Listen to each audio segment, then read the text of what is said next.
Bonjour et bienvenue sur Thermoplus Québec. Aujourd'hui, j'ai une question très intéressante d'une cliente.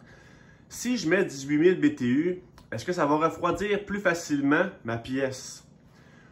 Bon, on va décortiquer ce sujet-là parce que c'est quelque chose qui m'arrive souvent. On pense souvent que plus gros, c'est meilleur. C'est totalement faux.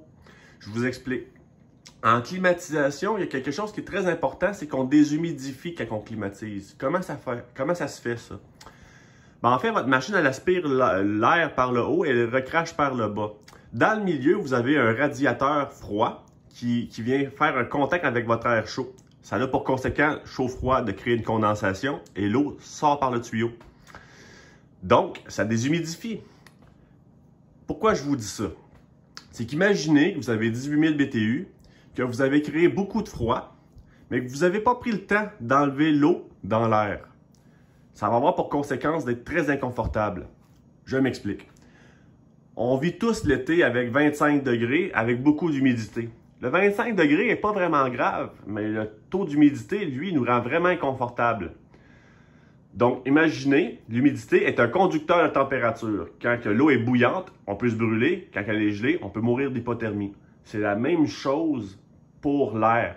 C'est-à-dire que si j'ai pris 18 000 BTU et que j'ai traité mon air trop rapidement, mais je n'ai pas pris le temps d'enlever l'eau dans l'air, je ne serai pas plus confortable. Donc, c'est important d'avoir la bonne grosseur de machine ou de bien comprendre comment faire. Plus que vous prenez de temps pour climatiser une pièce, plus vous prenez le temps aussi d'enlever l'eau dans l'air. Donc, c'est plus bénéfique de prendre une 12 000 BTU pour un 1000 pieds carrés, exemple, que d'aller mettre un 18 ou une 24.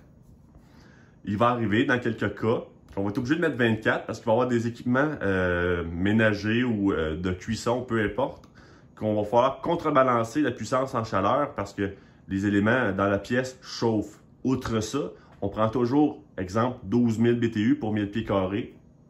Une 18 000, on va les jouer aux alentours de 1500 pieds carrés, 1500 pieds carrés. Donc voilà, je voulais faire une petite capsule rapide pour répondre à cette question-là, parce que je trouvais qu'elle était d'intérêt général. Un gros merci et bonne journée, bonne fin de semaine.